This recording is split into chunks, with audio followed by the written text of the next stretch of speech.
সরাসরি চলে যাব করুণাময় সিংহের কাছে। করুণাময়, বিগত কয়েকদিন ধরেই আমরা দেখছি বারবার অপরাধের এপিসেন্টার হয়ে উঠেছে মালদা, এবং তারপর অস্ত্র পাচার, তারও কিন্তু এই সেফ করিডোর হিসেবে তারা বেছে নিচ্ছে মালদাকে। কেন? ভৌগোলিক অবস্থানই কি একমাত্র কারণ, নাকি এ নেপথ্যে অন্য কিছুও রয়েছে?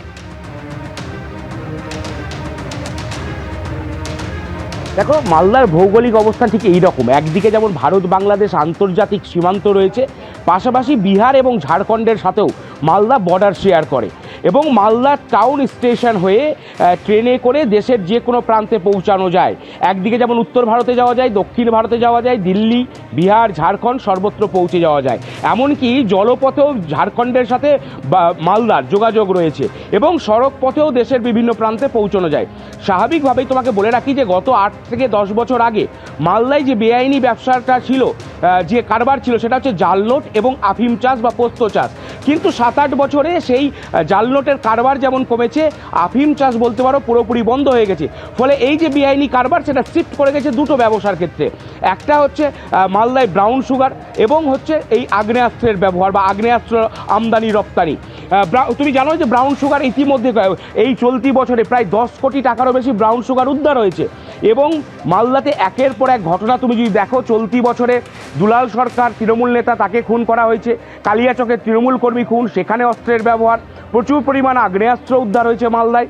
এবং এই ক্ষেত্রে বিহার যোগ স্পষ্ট হয়েছে, অর্থাৎ বিহার থেকে আগ্নেয়াস্ত্র মালদায় নিয়ে আসা হচ্ছে, এবং মালদাতে যেমন এই আগ্নেয়াস্ত্র ছড়িয়ে পড়ছে, পাশাপাশি কিন্তু মালদা হয়ে এই আগ্নেয়াস্ত্র দেশের বিভিন্ন জায়গায় চলে যাচ্ছে। স্বাভাবিকভাবে বিরোধীরা বলছেন যে মালদা কার্যত বারুদের স্তূপে দাঁড়িয়ে রয়েছে, এবং যদিও শাসক দল তৃণমূল কংগ্রেস, তাদের বক্তব্য যে বিজেপি শাসিত যে রাজ্যগুলো রয়েছে, সেই রাজ্যগুলো থেকেই এই আগ্নেয়াস্ত্র আমদানি করা হচ্ছে, সেখানে নজরদারির কোনো ব্যবস্থা নেই। সুকর্ণা।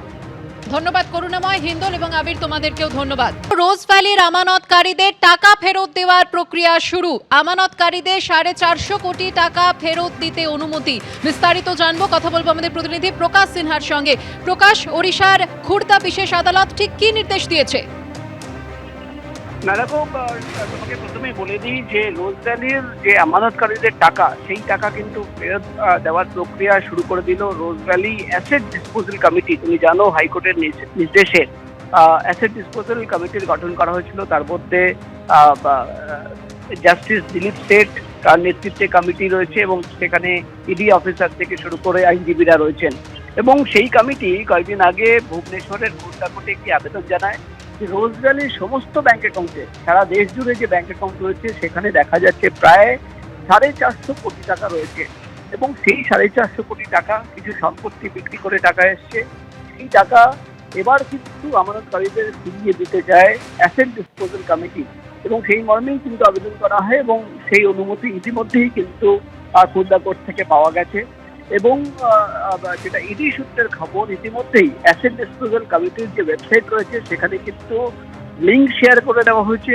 সেই লিঙ্কের মাধ্যমে আমানতকারীরা আবেদন জানাতে পারেন, এবং তাদের বিভিন্ন যে নথি রয়েছে, সেই নথি আপলোড করে তারা নিজের টাকা ক্লেম করতে পারেন, এবং তারপরেই কিন্তু সেটা স্ক্রুটিনি হবে, এবং টাকা ফেরত করে দেওয়ার যে প্রক্রিয়া, সেই প্রক্রিয়া ইতিমধ্যেই শুরু হয়ে গেছে। তুমি জানো সুকন্যা যে কিছুদিন আগেই যে খবর পাওয়া গেছিল যে রোজ ভ্যালির একাধিক সম্পত্তি দখল হয়ে যাচ্ছে, এবং সেই মর্মেই কিন্তু রাজ্য সরকারের দ্বারস্থ হয়েছিল অ্যাসেট ডিসপোজাল কমিটি। ইতিমধ্যেই রাজ্য সরকারের নির্দেশ বিভিন্ন ডিপার্টমেন্টে পাঠানো হয়েছে যে কোনোভাবে দখল মুক্ত করতে হবে, এবং সেটা প্রোটেক্ট করতে হবে, সুরক্ষিত রাখতে হবে সেই সম্পত্তিগুলো। অ্যাসেট ডিসপোজাল কমিটির আধিকারিকরা যেটা জানাচ্ছেন যে আগামী দিনে তারা কিন্তু এই সমস্ত সম্পত্তি বিক্রি করবেন, বিক্রি করে যে টাকা আসবে, সেই টাকাও কিন্তু আমানতকারীদের ফেরত দিয়ে দিতে হবে। অর্থাৎ তোমার মনে থাকবে যে প্রধানমন্ত্রী একটি বয়ান দিয়েছিলেন, নরেন্দ্র মোদী, তিনি বলেছিলেন যে শুধুমাত্র অ্যাটাচ করলে হবে না, সেই সম্পত্তি বিক্রি করে টাকা ফেরত দিতে হবে। এবং সেই দিকেই কিন্তু আমরা দেখতে পাচ্ছি অ্যাসেট ডিসপোজাল কমিটি প্রথম ধাপে 450 কোটি টাকা রোজ ভ্যালির আমানতকারীদের যে ফিরিয়ে দেওয়ার প্রক্রিয়া, সেই প্রক্রিয়া ইতিমধ্যেই শুরু হয়ে গেছে। সুপর্ণা। ধন্যবাদ প্রকাশ।